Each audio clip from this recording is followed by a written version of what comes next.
Alors, c'est ainsi qu'on passe à notre dernier sujet du jour, bicéphalisme au traitement 2 poids 2 mesures. La communauté économique des États de l'Afrique de l'Ouest, CEDEAO, a décidé lors de son sommet de ce 3 février à Accra de ne pas infliger de nouvelles sanctions au Burkina Faso, Emmanuel. Oui, mais c'est une mesure qui a surtout étonné moi personnellement. Je me suis retrouvé confus parce que la CEDEAO quand même fonctionne selon des principes. Je sais pas pourquoi il a fait la bien. Vas-y. C'est justement l'expression Lincoln.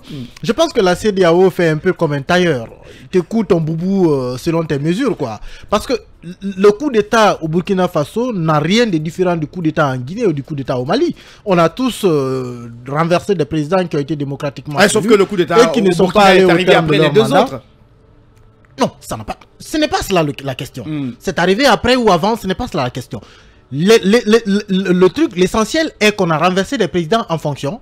On les a mis quelque part où on dit qu'ils sont en sécurité, mais en réalité, ils sont en prison. Parce que jusque-là, on n'a pas encore vu Roch-Marc Christian Kaboré sortir.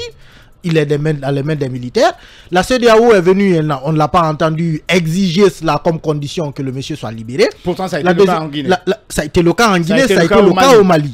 La deuxième chose, les principes de la CEDEAO, c'est tout de suite, vous êtes suspendu et on vous impose un retour à l'ordre constitutionnel dans 6 mois. On l'a fait au Mali, on l'a fait en Guinée. Concernant le Burkina Faso, il y a eu certes la suspension, mais il n'y a pas eu une contrainte à demander au Burkina d'organiser les élections dans 6 mois. La troisième disparité, c'est quoi? C'est que le chronogramme malien, par exemple, il a été rejeté en bloc. Et de l'autre côté, la Guinée, on attend encore son chronogramme, mais... On a imposé 6 mois. La Guinée, au Burkina, oui, en attendant le chronogramme, la CEDEAO a demandé au CNRD de revenir à l'ordre constitutionnel. La différence au Burkina, on a demandé au Burkinabé de proposer leur chronogramme. C'est-à-dire que ce n'est pas un chronogramme finalement qui va tenir compte des principes de la CEDEAO qui veulent qu'on revienne à l'ordre constitutionnel dans 6 mois, mais on attend d'eux qu'ils proposent un chronogramme.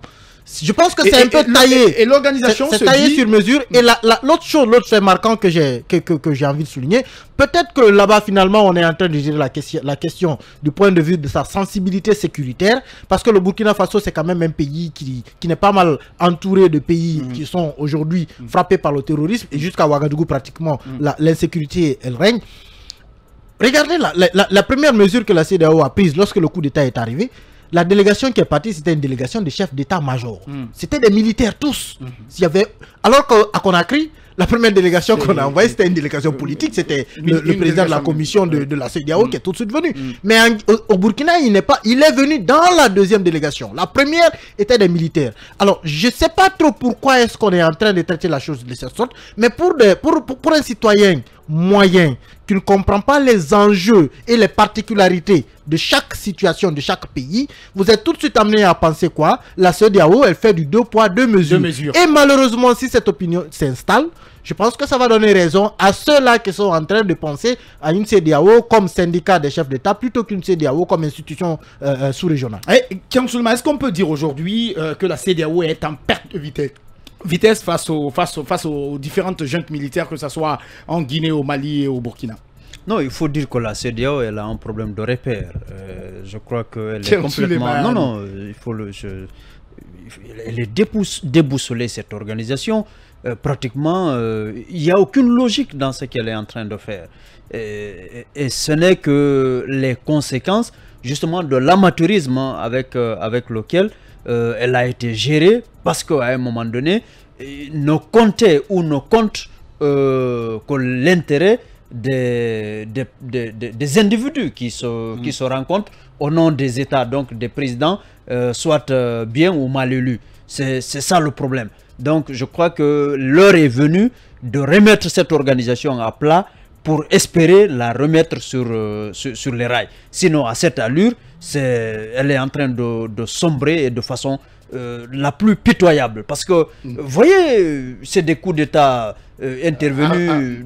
des coups d'État ou des tentatives de coups d'État qui interviennent, de part et d'autre. Et les déclarations, les sanctions sont faites à la tête du client. Moi, c'est vrai que dans une certaine mesure, on peut être charmé par ce que le Burkina a fait en termes de mesures, c'est-à-dire le fait de remettre tout de suite, de ramener la constitution, de ramener l'ancienne constitution, mais il ne fallait pas la suspendre. Il ne fallait pas la déstabiliser. Alors, l'ordre établi, il ne fallait pas le déstabiliser. Encore une fois, c'est pas parce que... Alors, ils accusent l'ancien président Roch de tous les péchés d'Israël. Mais après, c'est quoi? En tout cas, jusque-là, tous les problèmes qu'ils ont dénoncés à la prise du pouvoir, rien n'est réglé. Donc, je ne vois pas en quoi cette junte mérite un meilleur traitement que les autres. Je alors, ne comprends absolument rien. En une minute pratiquement, est-ce que, comme Kerno Souleymane, vous pensez qu'il faut mettre la CEDEAO à plat? En tout cas, pour mieux reconstruire. Il faut un toilettage à grande eau au sein de la CEDEAO. Ça ne va plus là. Et tantôt c'était la CEDEAO des chefs d'État, tantôt c'est la CEDEAO qui isole un chef d'État, puisque...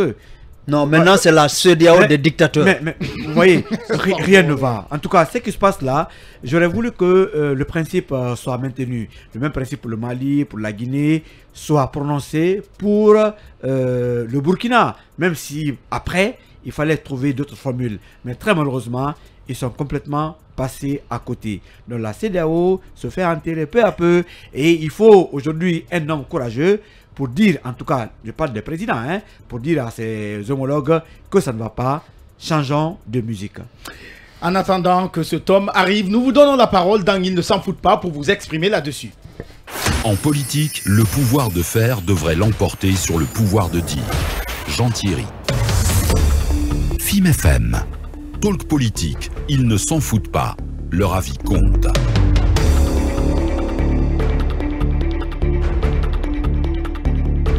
En 30 secondes seulement, nous vous donnons la parole. Un tout premier au 81-85. Bonsoir et bienvenue.